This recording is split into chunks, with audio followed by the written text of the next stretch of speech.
తమిళనాడులో ఒక పంతుల్ని, కొంతమంది పంతుల్ని, 4-5 పంతుల్ని అరెస్ట్ చేసిరట. ఎందుకు? జనరల్ ఇప్పుడు మనం గుడికి పోతాం, దక్షిణ ప్లేట్లలో వేస్తాం. దక్షిణ ప్లేట్లలో వేస్తే ఇది తిరిగి మళ్ళా ఇది టెంపుల్ సొత్తు, ఇది మీరు ఇయ్యలేదు అని చెప్పి అలా అరెస్ట్ చేసి కేసు బుక్ చేసింది డిఎంకే ప్రభుత్వం. ఇలా లొల్లి ఈడికేం రాలే. Hindu religion and charitable endowment act, దీన్ని HR&CE యాక్ట్ 1959 అని అంటారు అనుకుంటా, ఇఫ్ ఐఎమ్ నాట్ రాంగ్. 1959 అనుకుంటా ఇది. Yes, 1959 friends.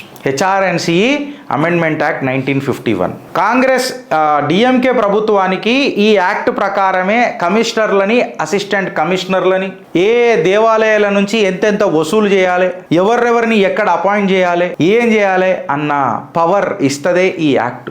ఈ యాక్టు వెనకటికి బ్రిటిష్ వాళ్ళ దగ్గర ఉండేది. ఆ బ్రిటిష్ వాళ్ళు మన మీద ఇంపోజ్ చేసిండ్రు. ఏ దేవాలయానికి ఎంత ఆదాయం ఉన్నది, ఇన్ఫ్యాక్ట్ చెప్పాలని అంటే స్టేట్ గవర్నమెంట్కి ఒక ఫ్రీ లైసెన్స్ ఇస్తుంది. ఇట్లాంటి లా వచ్చింది మీకు తెలుసా? Because we are very worried about our children getting nourished or getting them educated to make them a responsible citizen of this country, while the others were drafting illegitimate laws, illegal అని చెప్పలేము, ఎందుకంటే లా pass అయ్యేదానికి illegal ఎట్టయితుంది. పనికి రాని చెత్త మన నెత్తి మీద కూర్చోబెట్టారు, మన దేవాలయాలను మనం కాకుండా చేసారు. ఏంద్రాబాయ్ గిరీష్ ఎప్పుడు నువ్వు మందిర్ మస్జిద్ అనే మాట్లాడతావు అని అంటే, వాళ్ళ మందిర్ తోనే మీకు ప్రాబ్లం కదా, మస్జిద్తో మీకు ఎప్పుడు ప్రాబ్లం లేదు కదా, చర్చ్తో మీకు ఎప్పుడు ప్రాబ్లం లేదు కదా.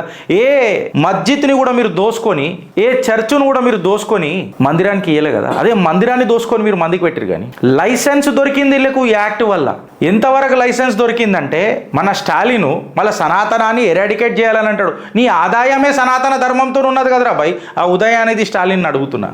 ఈ ఎంకే స్టాలిన్ ఏం చేస్తాడంటే, కలెగ్నర్ సెక్రటరీ సాప్లింగ్ ప్లాంటింగ్ స్కీమ్ అని ఒకటి తీసుకొని వచ్చి అందులో తన నాయన పేరు మీద చెట్లు మొత్తం నాట్లని గుడిలకు ఆదేశిస్తే, గుడిల వచ్చిన పైసతోని పొలిటికల్ పనులు చేయించుకునే నైజం ఈ డిఎంకే ప్రభుత్వానికి. మళ్ళా సనాతన ధర్మాన్ని ఎరాడికేట్ చేస్తారు. దీనా మలార్ అనుకో పత్రికల రామ ప్రాణ ప్రతిష్ఠ జరుగుతుంటే అన్నదాన కార్యక్రమం కానీ లేదా రామ ప్రాణ ప్రతిష్టకు సంబంధించి ఏ ప్రోగ్రాం కానీ చెయ్యొద్దు అని చెప్పి అఫీషియల్గానే ఇండైరెక్ట్గానో డైరెక్ట్గానో చెప్పింది డిఎంకే. ఆదాయం మందిరాల నుంచి, అవమానం సనాతన ధర్మాన్ని నుంచి, అంటే సనాతన ధర్మాన్ని. ఇప్పుడు మీరు ఆలోచిస్తారా లేక మళ్ళొకసారి అనుభవిద్దామా ఇవన్నీ? ఈ కాంట్రవర్జియల్ యాక్ట్లన్నీ వెనకటికి ఈస్ట్ ఇండియా కంపెనీ తీసుకొచ్చింది. మళ్ళీ అవన్నిటిని రద్దు చేయాలని ఏమన్నా కాంగ్రెస్ కనిపించలే? 1959లో ఎవరున్నారు ప్రభుత్వంలో? దీన్ని తీసుకొచ్చి ఇంకా దీన్ని పటిష్టంగానే చేసిరు తప్ప, వేరోడు వచ్చి ఇష్టం వచ్చిన స్కూళ్ళు పెట్టుకోవచ్చు, వాడు రిలీజియస్ కన్వర్జన్స్ కూడా చేసుకునే ఆస్కారం ఉంటుంది. హిందువులు మాత్రం తన గురుకులాలు పెట్టుకోలేరు, స్కూళ్ళు పెట్టుకోలేరు, తన హిందువులు మత ప్రచారం కూడా చేసుకోలేరు. హిందువులకు ఆ గౌరవమే లేదు. Because we are 8th graded citizens of this own country, of our own country. If you want to worship our Krishna ఆ మధురాధిపతే అని చెప్పి మనం పాట పాడుకుందాం అని అంటే మనకు వర్షిప్ యాక్ట్ వచ్చేస్తుంది. నమ పార్వతీపతయే హార హార మహాదేవ్ అని చెప్పి మాట్లాడుకుందాం అని అంటే వర్షిప్ యాక్ట్ వచ్చేస్తుంది. గుడి కాంపౌండ్ వాల్ కట్టుకుందాం రా నాయన అంటే వక్ఫ్ యాక్ట్ వచ్చేస్తుంది. తమిళనాడులో మొత్తం ఊరే వచ్చేసింది.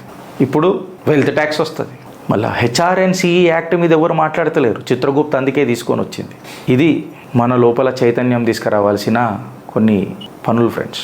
సో HR&CE యాక్ట్ ఏదైతుందో దాన్ని మీరు మర్చిపోకూరని చెప్తున్నా. It is a part of it.